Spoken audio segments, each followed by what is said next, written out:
Well, hello everybody, and welcome to an overview of the astrology of April. Now, I am only going to talk about the major energies and themes of the month of April. I do far greater detail for my Venus Enchantment Community. I kind of go through and include a lot more asteroids and a lot more aspects, but I am going to give you the bigger picture. Now, we're just leaving March as I record this. We're on March the 30th, and April compared to March is going to be much less chaotic, shall we say. However, there's always something happening, and we are entering eclipse season. So we still are in a time of enormous change. So anyway, let's dive into the energies. But before I dive in and start and talk about the bigger themes of the month, I would ask you to subscribe to my blog, to my YouTube channel, give me a thumbs up, leave me a comment, perhaps even share. And if you subscribe, if you check the little bell, you'll get a little notification pop up on your YouTube that whenever I upload new content, so you can come and watch it. Okay, so let's dive into April.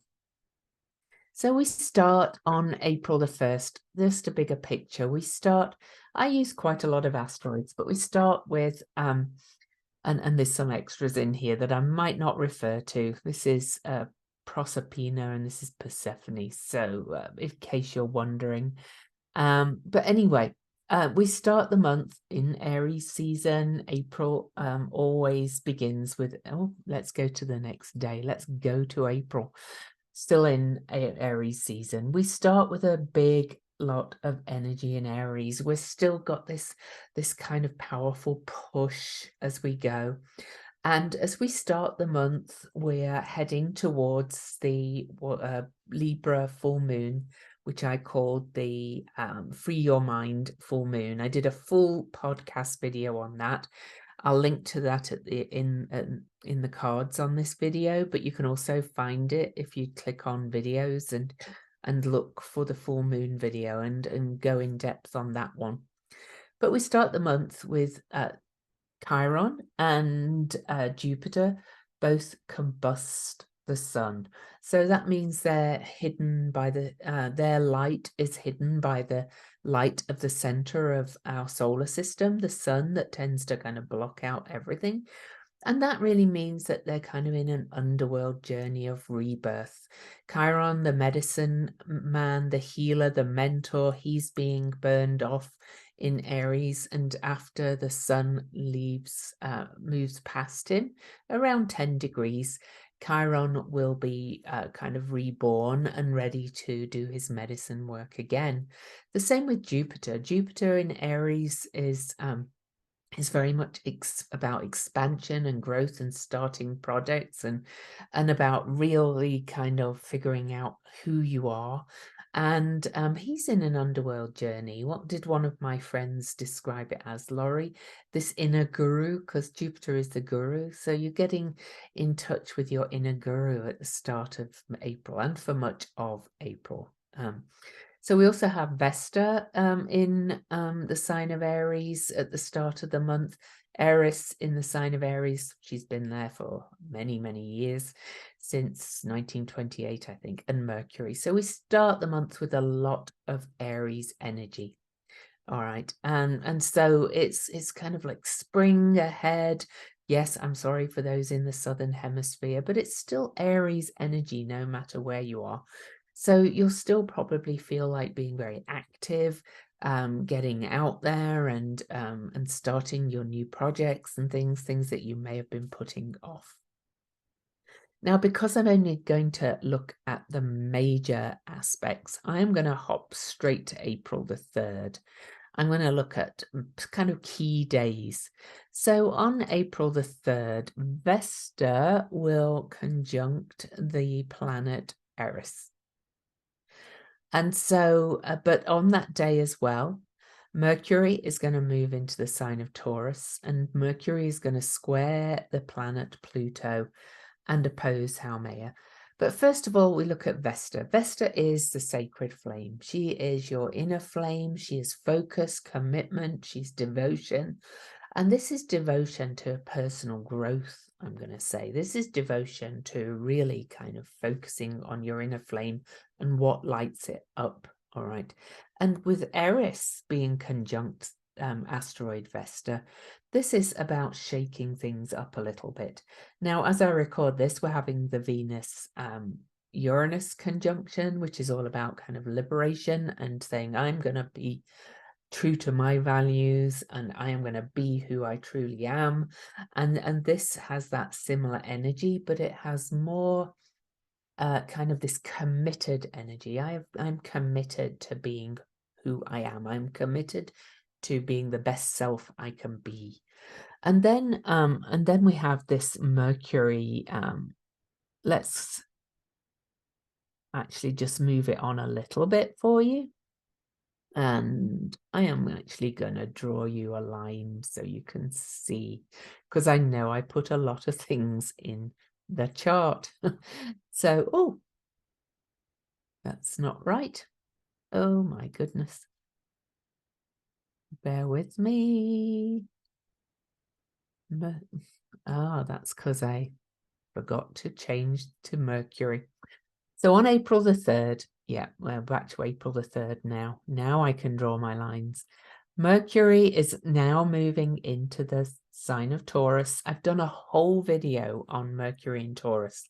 So again, you can find that on my video. That one on my timeline, that's pretty short. Mercury is going to oppose Haumea and square Pluto on the very first day he moves into the sign of Taurus. I say he's a shapeshifter. He's a non-binary character, Mercury. He's a bit of both and everything, and a trickster, likes to trick. So I'm going to do a very in-depth video on this Pluto Haumea square. But we have multiple Pluto Haumea squares coming up, and we did have one in 22. And I think these are going to be the defining square of the ages, and the exact square is coming up on April the 8th. So we won't actually kind of look at that exactly. Now, I'm just going to quickly give you an overview of, and I'm going to share a picture of Haumea. Because I've read, we're still learning what Haumea is about, but look at her. She's said to be cigar-shaped. Well, to me, she's an egg. and she's got this curious red spot on her side. Now, I think about physical eggs when I look at Haumea, because Haumea is the creation goddess of the pollen of Hawaii. And she is the goddess of birth and nature and rock and fire. She birthed all these things, really. And eggs often have this red spot that kind of connects the umbilical cord of the chick to the shell. It's fertilized, right? So there's that, if you think about the process of birth, of gestation and connection from the mother, it's almost like Haumea is giving birth to something new. Now, I've got this book I'm going to quickly show you. It's called Starry Messengers by a British astrologer called Alison Chester Lambert. As she said, it's new planets, new goddesses, new spiritual energies. And she basically, and I agree with her, I'm just going to stop the share for a second. She basically posits that all these dwarf planets and things that are being discovered in the Kuiper Belt, and we have all the centaurs and things being discovered as well, are starry messengers that are bringing in the new paradigm. And I definitely agree with her. Now, I've also read a theory, and I can't remember, unfortunately, who said this, that Haumea is of the nature of Pluto, but without the excavation and the tower card energy of Pluto, where it's destruction so things can be rebuilt. Pluto takes away what you thought was your power and leaves you with what is truly your power. And so Haumea is pure creation and birth, but birth is kind of bloody and messy as well. And she has moved into the sign of Scorpio. This year, she's actually going to retrograde back into Libra briefly. I'll be looking at that later. But then she's basically moving into Scorpio, and Pluto has just moved into Aquarius for a taster for 3 months, and is going to only be in the sign of Aquarius till, is it July the 11th, I think, and will not finally move into Aquarius until November the 19th, 2024. But these Pluto-Uranus squares are kind of birthing the new paradigm to my thoughts. That's how I feel about it. Now, some interesting things about Haumea, which I'll go into more detail about. Her discovery was messy. One astronomer had said he had spotted something, and but his wife had maternity leave and gave birth, which is ironic considering she's ended up being named after the planet of birth, and or the goddess of birth. And then some other astronomers also discovered her all at the same time. But the irony is that apparently she's very bright, Haumea, and she can be spotted with a very amateur telescope, but she was not seen till she was ready to be seen. We kind of know, astrologers know, that when planets are discovered, their energy really kind of comes into our consciousness. So she was ready to be birthed, and she was kind of first spotted in 2005. I don't think she was named till 2007 or no, 2006. And she's named after the goddess of Hawaii. And 2 years after that, Obama was elected, and he's from Hawaii. One other amazing kind of weird fact is that the scientists in 2008, scientists said they'd found 8 parts of Haumea scattered around the Kuiper belt because she got hit at some point by an object, some kind of object, and they're very shiny objects. But also, it's even more remarkable when we consider that there's 8 main islands of Hawaii, and in the myth, Haumea produces offspring which are formed out of her own body. So all of this is it kind of feels to me as if this Pluto Haumea square is kind of birthing out of what we've got and creating something new. But it's destructive and messy along the way. And Pluto and Haumea are working together over the next few years to birth a new paradigm. So that's all to say that it really kind of starts this month. Let's go back to sharing the chart. And Mercury is the messenger of the gods, and Mercury kind of launches this square. He moves into the sign of Taurus on, what did he move in? He moved in on April the 3rd, and then immediately squares Pluto, and then immediately squares Haumea, and the two exactly square Pluto and Haumea on April the 8th. So really all this is happening together. And Mercury's in the sign of Taurus, and right after he activates this square, he hits the North Node, which is what we're yearning to move towards, what we're longing to move towards, which is a more sustainable future. And so all of this energy is really kind of coming together.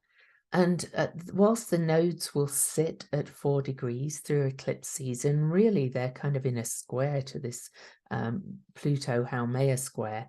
And the nodes will, or the north node is, and the south node is going to conjunct Haumea. All this is moving towards that. So we're really in a time of birthing the new. I kind of feel like even though there's some destruction left to come, we're kind of moving out of the destruction phase into the construction phase, if you like, the birthing phase. But as I said, birthing is not always easy. Birthing can be painful, You know, they can, I know, you know, I've had 2 children, that it's hard on the body for a start if we talk about the actual human birth. And there's things that kind of don't work the same after you've had children and things like that. It's not the easiest process, birthing, as any person who's given birth will know. So this is kind of how we start April, with this real birthing process. Incidentally, the last, oh, bear with me. I'm just going to get the squares. I just want to give you one quick look back. The last Pluto, or the first Pluto square Haumea between the two happened last June the 24th at the at 27 degrees of Capricorn and Libra. And so there's Haumea over there in Libra, so 27 and 27. So she's straddling this square is straddling the signs, the cardinal signs of Capricorn and Libra. Cardinal signs initiate projects, they start things, they're movable signs, they're getting things moving. But then most of the squares that we've got coming up are going to happen in the fixed signs of making things real and manifest. All right.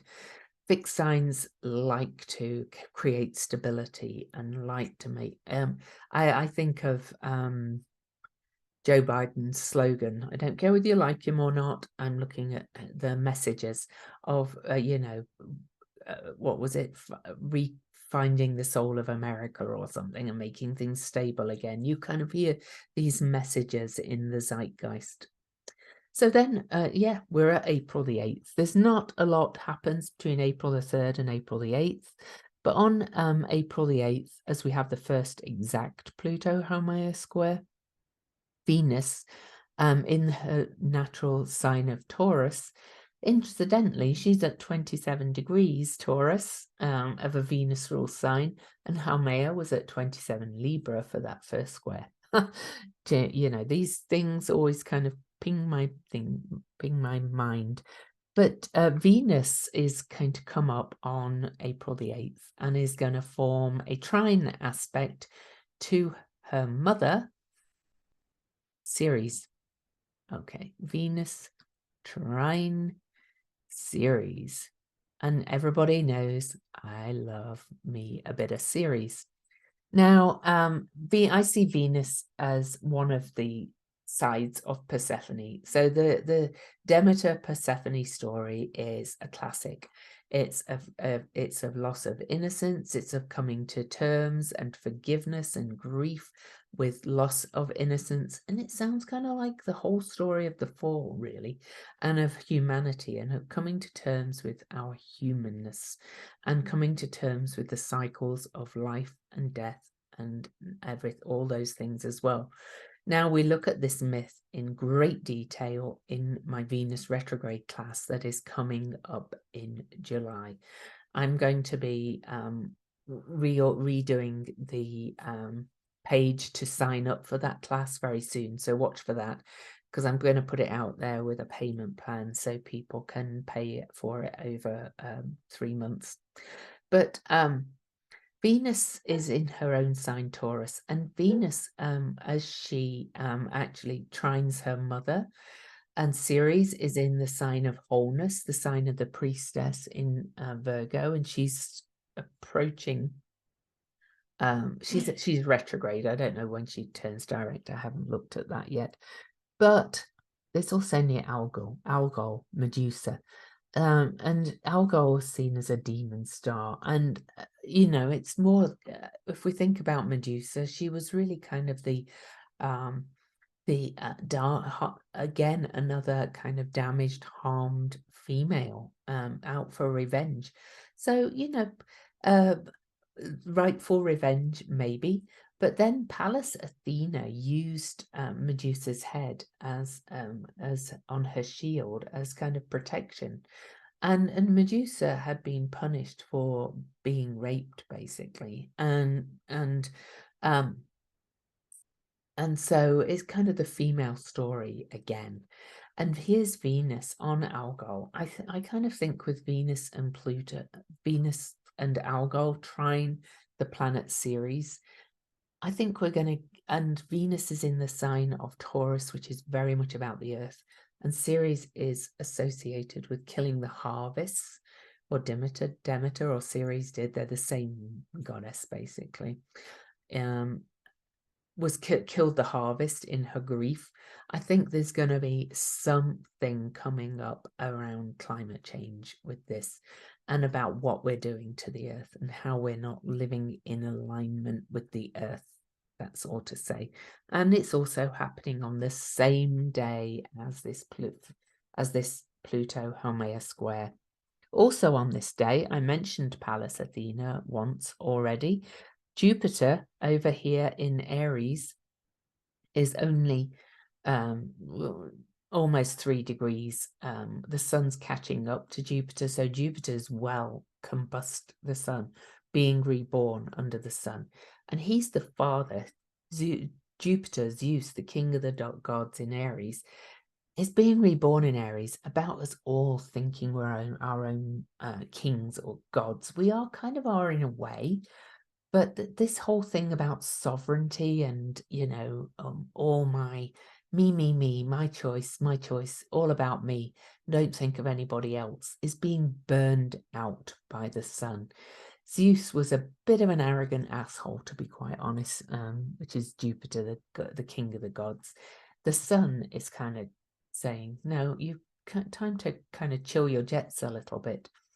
Now, Pallas Athena was his daughter, and she was born from his head. Long story, you can look it up if you like, about about Zeus and Athena and why he swallowed her mother, and she was born fully dressed in armor as the wise warrior. She's the wise owl, Pallas Athena. She likes wise justice. She's a problem solver. She would go to war, but she could be really vindictive, but only if she thought it was needed and wise. She was a strategist, and she is in the sign of Cancer, which is the sign of birth and the sign of self-love and the sign of nurturing and the sign of family and the sign of the ancestors. So Jupiter, whilst being reborn under the beams of the sun, is square to his daughter, Pallas Athena, who's actually, you know, kind of peregrine over there and really strong. She's kind of there saying, you know, I'm going to kind of rebuild this basis of security, which is Cancer as well. I kind of think there's going to be a huge growth potential around this period, April the 8th. So April the 10th. Oh, I'm going far more into things than I thought I was going to. I always do. So we move to April the 10th, and Venus will be, there's a lot more Taurus action again. Venus will conjunct dwarf planet Sedna at the very last degree of Taurus, the anaretic degree, the critical degree. Climate change again. Sedna has an 11,408-year orbit, and she's very much associated with cycles of climate change. And Venus in Taurus is about our relationship with the material world and the earth. I think there's going to be something big come up around this month, definitely, about climate change. And I have hope that it's kind of discoveries and potentials, right? And we are discovering new things. I read about some form of new fuel the other day, and unfortunately I can't remember what it was called, but these discoveries are coming out all the time. Then also on April the 10th, Uranus is conjunct asteroid Juno. Or Juno comes up to join Juno comes up to join Uranus, and Juno was the wife of Zeus, so you can see how these things all play together in the end. And the myth isn't astrology, but that often rhymes and resonates with it. Juno is really the partnership asteroid, the sacred marriage asteroid of all opposites. Juno as a goddess, she was protectress of women and children.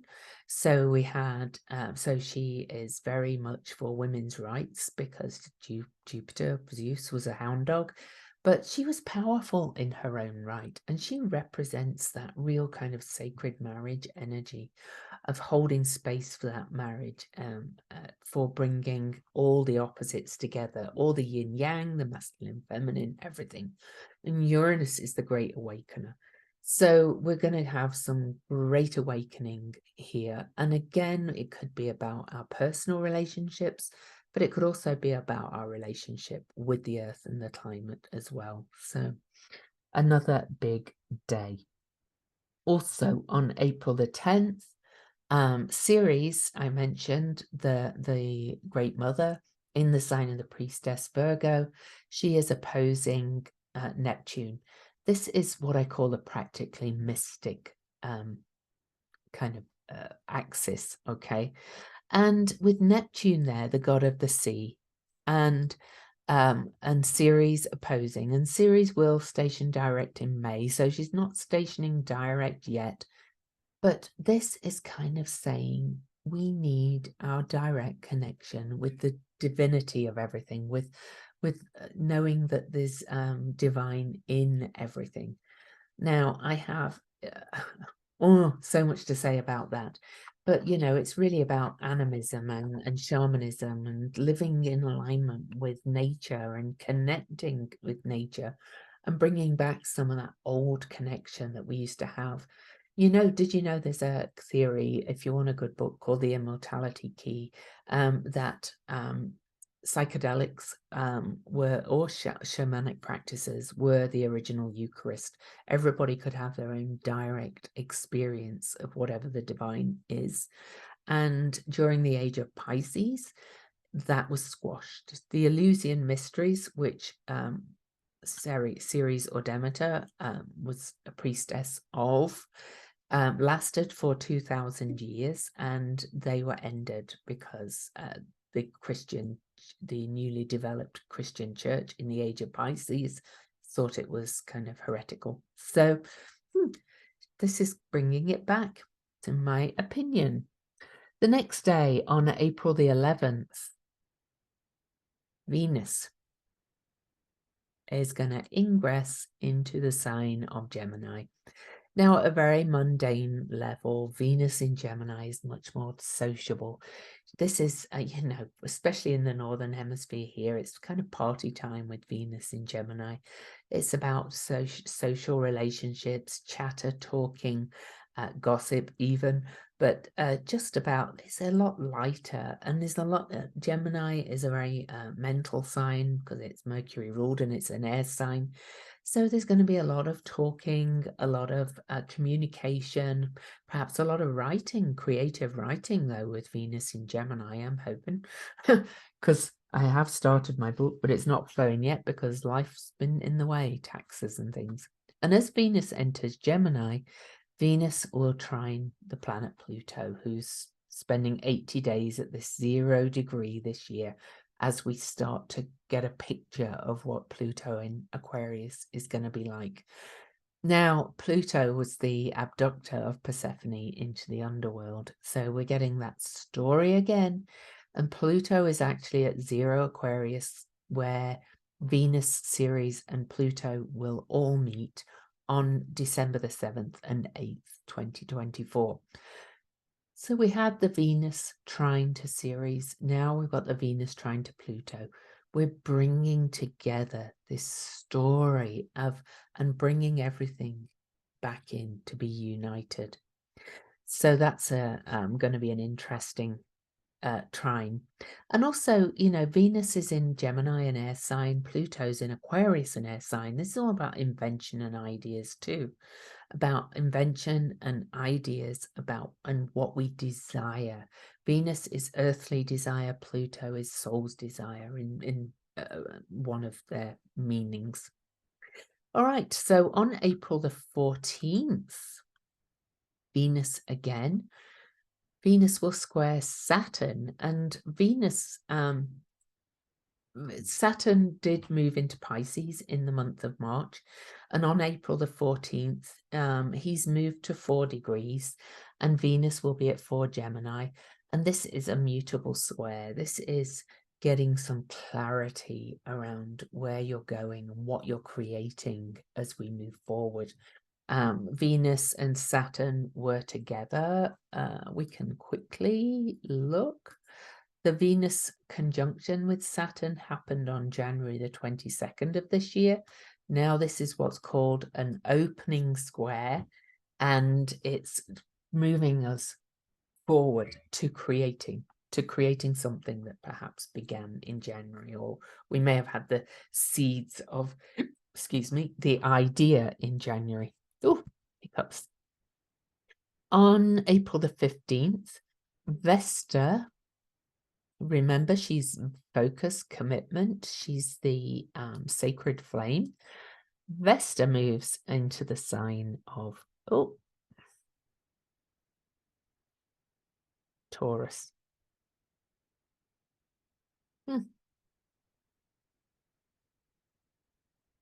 There we go. April the 15th, 2023, Vesta moves into the sign of Taurus. So, and now the sun is moving away from Chiron and Jupiter. Chiron is almost reborn from the beams of the sun. They're not quite 10 degrees apart. I tend to think around 10. It should be when they're actually visible from our perspective, but it's not always possible to see the outers. Other astrologers give different orbs, I think around 10. But the Vesta joins the North Node, Mercury and Uranus and Juno, Algol and Sedna in Taurus. And then we get to focus more on Taurian things, on stability, on sustainability. Okay. Now, we did have the full moon on April the 5th, 6th. I didn't mention that because I've got the separate video. But we're going to kind of be on the waning moon now. So we're really diving in to what we are ready to begin on what's coming next, the big eclipse. Okay. But Vesta, this focus, commitment, devotion, I think we're going to be asked to focus and commit and devote ourselves to what we really value, what we truly value, what we want to sustain. I feel like I've been battering my head against the wall about that since the nodes came into Taurus and Scorpio last year, but it's the message reignited over and over again. And then on April the 16th, the very next day, we get Pluto square to Vesta. So you can see, and Pluto being the great transformer, death and rebirth, and Vesta being focus and commitment, and also incidentally the heart of the state. This is what how we're changing, how we're bringing the change in, and what we're creating in this new paradigm.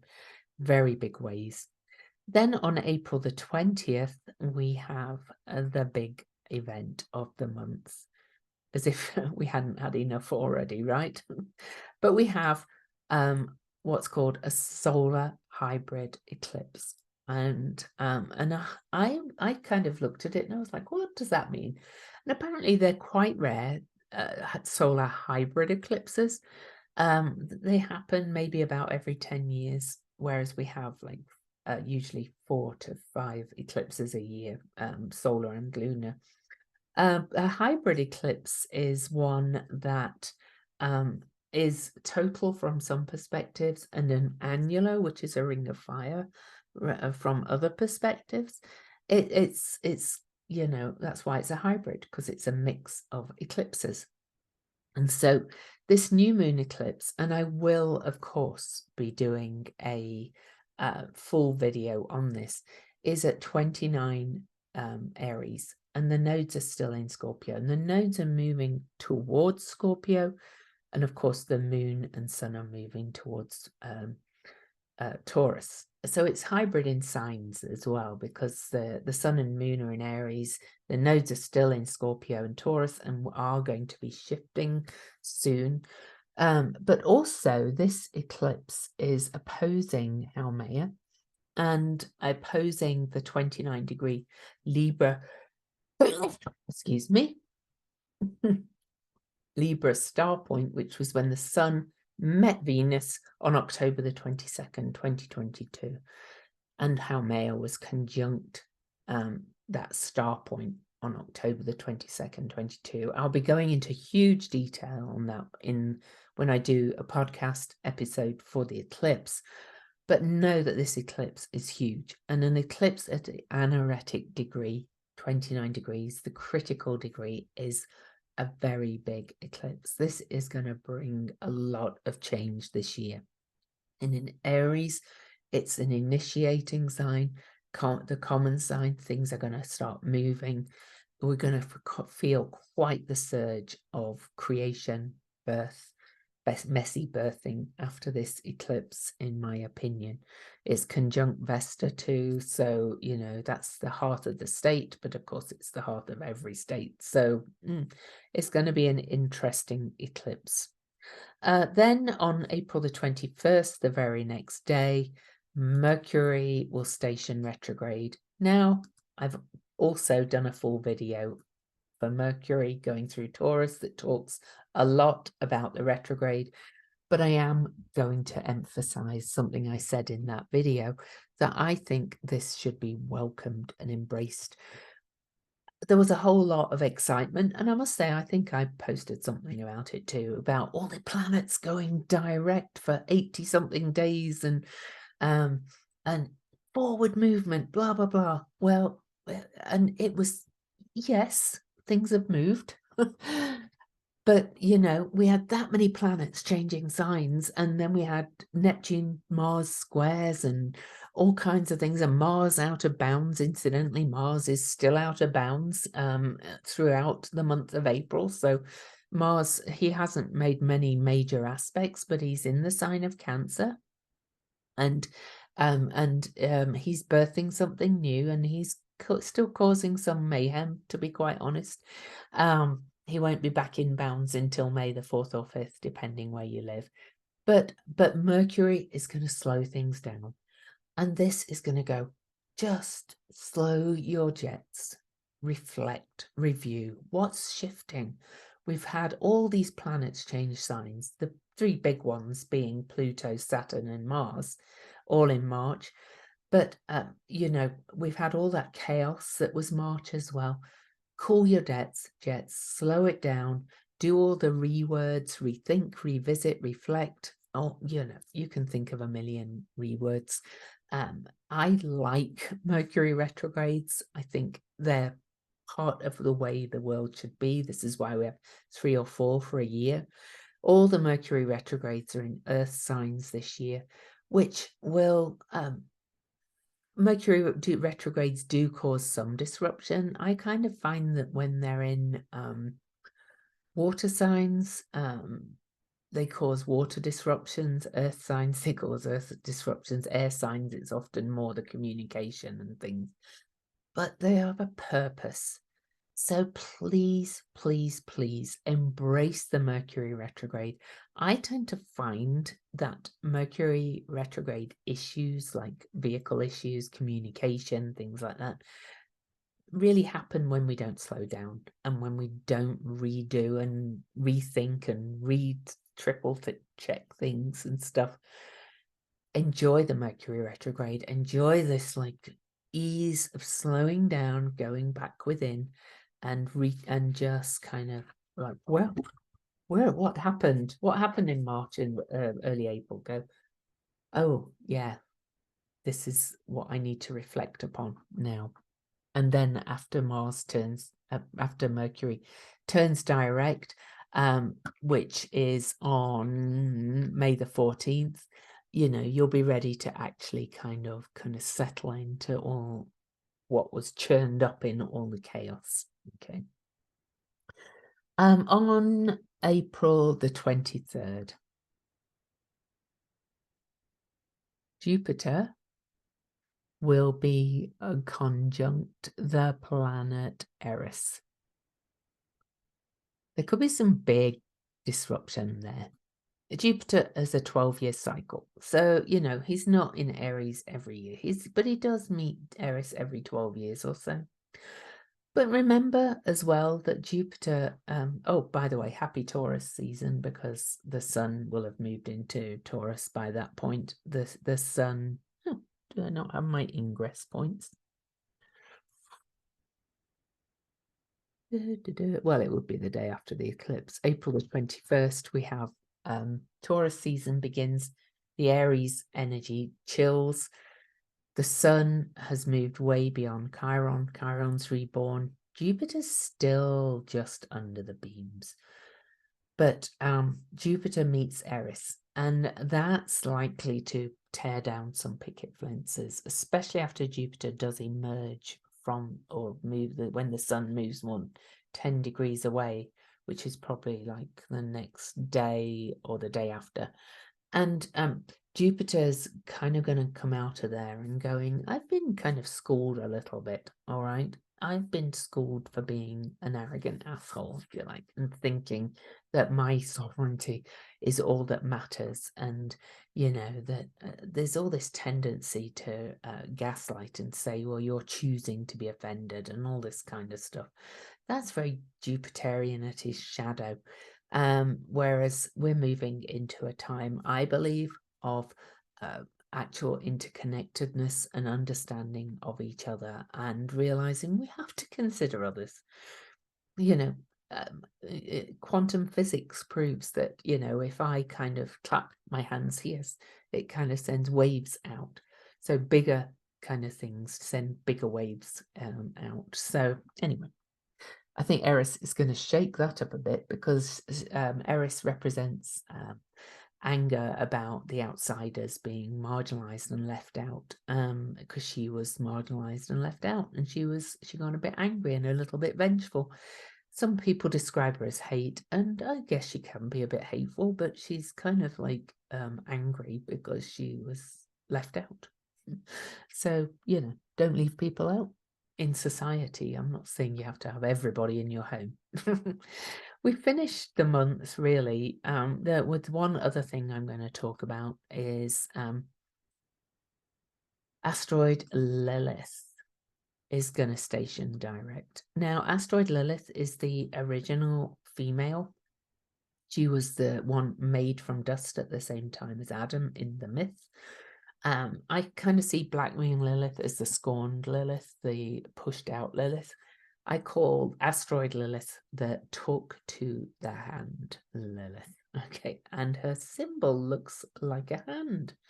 And Lilith stations direct on April the 26th at 10 degrees, 11 minutes Virgo. And it's all the ones, new beginnings, all right, in the sign of the priestess Virgo, in the sign of wholeness, one who is whole unto herself.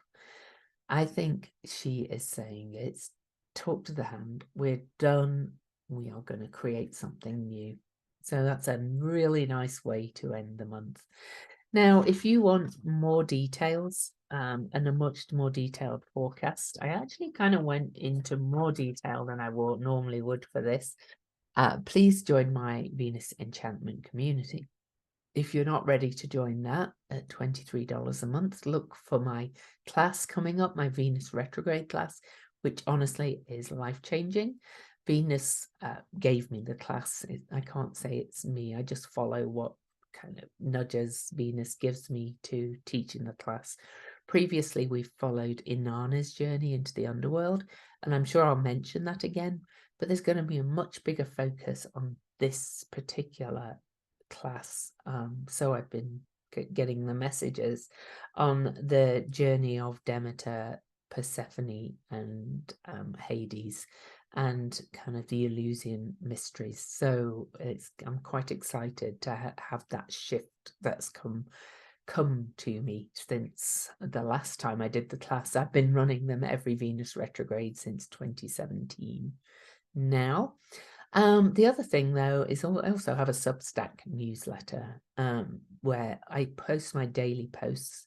I'm trying to get a little bit off social media, and Substack is kind of a newsletter app where I can post my posts and people can comment, but we don't have to be friends. It's not kind of social media. It's more kind of a blogging kind of platform in a way. But not quite that too. But I love Substack, to be quite honest. So that's an option too. And you can find all of those in the show notes. And on that note, happy April, happy start of eclipse season, happy start of big growth and change and birth. And I'm actually kind of just going to leave you with that picture of Haumea again, which incidentally, she has 2 moons and she has rings, which planets have rings. She turns end to end every 4 hours. She's the most unusual object, and I think it kind of reflects how we're moving into a very unusual age that we've never been in before. So much love to you all, and I will see you next time.